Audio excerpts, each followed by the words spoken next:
Jacque, can I ask you a question? What do you think of the Zeitgeist movement, and what do you think of Peter Joseph?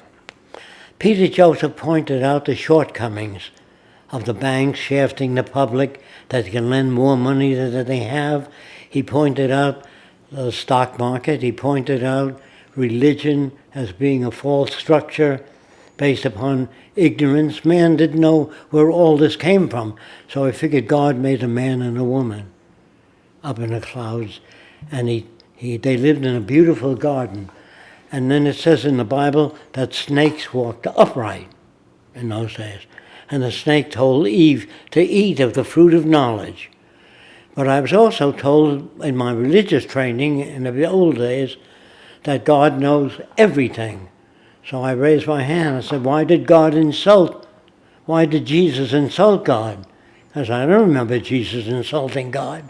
I said, yes, just before they crucified him, he looked up and said, Father, forgive them, for they know not what they do. And God said, gee, I didn't know that. If he knows everything, you don't have to tell him that.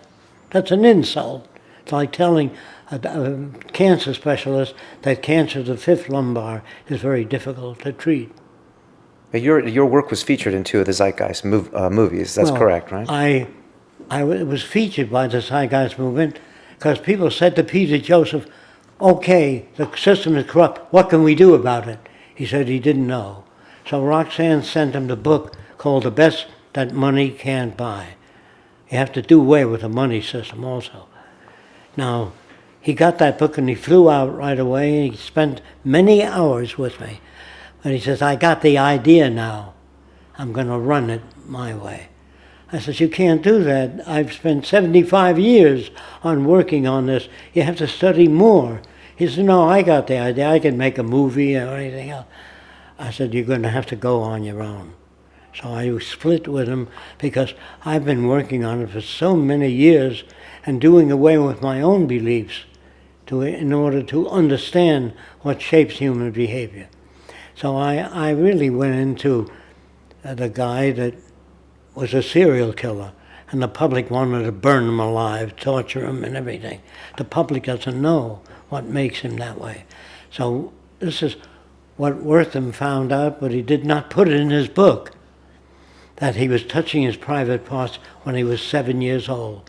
A kid touches every part of his body. He doesn't touch it thinking of sex. But his mother was an old-time Baptist, so you're going to burn in hell touching that part of your body.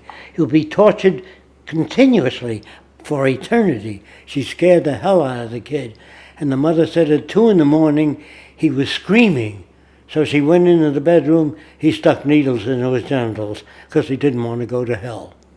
What do you think a soldier is? Sees movies of Japanese and Germans raping American girls and says, I'm going to enlist in the army. It's propaganda on all sides. They all work the same way. Wow, that's some powerful imagery, definitely. Yeah. Jacque, I don't have the time to go into hundreds of examples. Yeah, no, I understand. I just have one more question about the Zeitgeist, and then we'll move on. There's so many people like both what you and Peter Joseph say, and they would love to see some way for you to work together, and they said, is it an ego reason why you have clashed, or is there some way, because you both have brilliant ideas, or it would be so nice if your ideas were promoted on a different stage. Is that something you would ever consider doing? Let anybody go off in their own direction. Okay. Like an elderly Jewish man came to me and said, will you permit tradition? I said, will you? He says, yes. I said, the Ku Klux Klan meets once a month for 60 years. Is that okay with you? He said, no. Then how do you decide which tradition? The tradition that hurt people will be surpassed. Traditions that don't hurt people will be used. Then they tell you, always be honest with your kids. Teach them to be honest. And I noticed the kid says, Daddy, where do babies come from? He says, the stork brings them. Lie number 1. Lie number 2, how does Santa Claus come down the chimney? It's too narrow. He's fat. They say, well, he has a way of doing it. That's lie number 2. And then they give them Cinderella, the Mickey Mouse Club, all kinds of crap that they belong to, and books that are irrelevant to the world. That plants grow, and insects, that life has purpose. There's no purpose to life. When you look at an animal with 3 horns, they say the animal's born with those horns to defend itself. Where are the horns on a rabbit? You can sure use them. If you take a turtle and turn it over, it can't get back. Its legs will move, but if it had a point on the back, the naturalists will say the reason for the point on the back of the turtle is so it can't turn over. They project their own values into nature. Some horns go sideways, some go forward, some go back, some go around. The animal is born with every which way horn, and they learn how to use them. If you were born with a heavy bony growth on one side of your body, you'd turn that toward the attacking animal. Do you understand that? I think so. So I said, how do you know that that's true, Jacque, to what you think? I says, I don't. So I used to train police dogs to lead the blind. And a woman about 60 walked over to one of my dogs and was petting it. I said, what are you doing? She says, it's such a nice dog for helping the blind. I said, I could have raised that dog to tear soldiers to pieces. There's no good or bad dogs. Depends on how you raise them. She said, I never thought of it that way. I said, think of it that way. There are no bad people. There are people with insufficient information to make appropriate decisions. Husbands and wives argue continuously, the same old argument for years. People will never argue when they understand the Venus Project. If you understand where a man is coming from, if he was born in France, he says, La Tour Eiffel, the Eiffel Tower. And you say, they're funny people. They speak funny.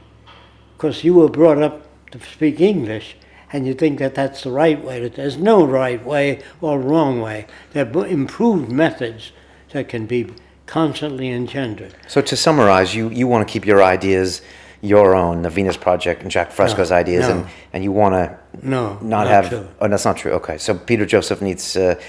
More exposure. Okay, he needs more exposure. Yeah, I told him, come on down, I'll work with you on that. He said, no, I got the idea. Okay, so he still has an open invitation from you to come down. Oh, he always... Okay, well, that's good, because a lot of people from the Zeitgeist movement want to see you two work together more. Well, he made a great presentation in the opening. It was one of the most successful internet presentations.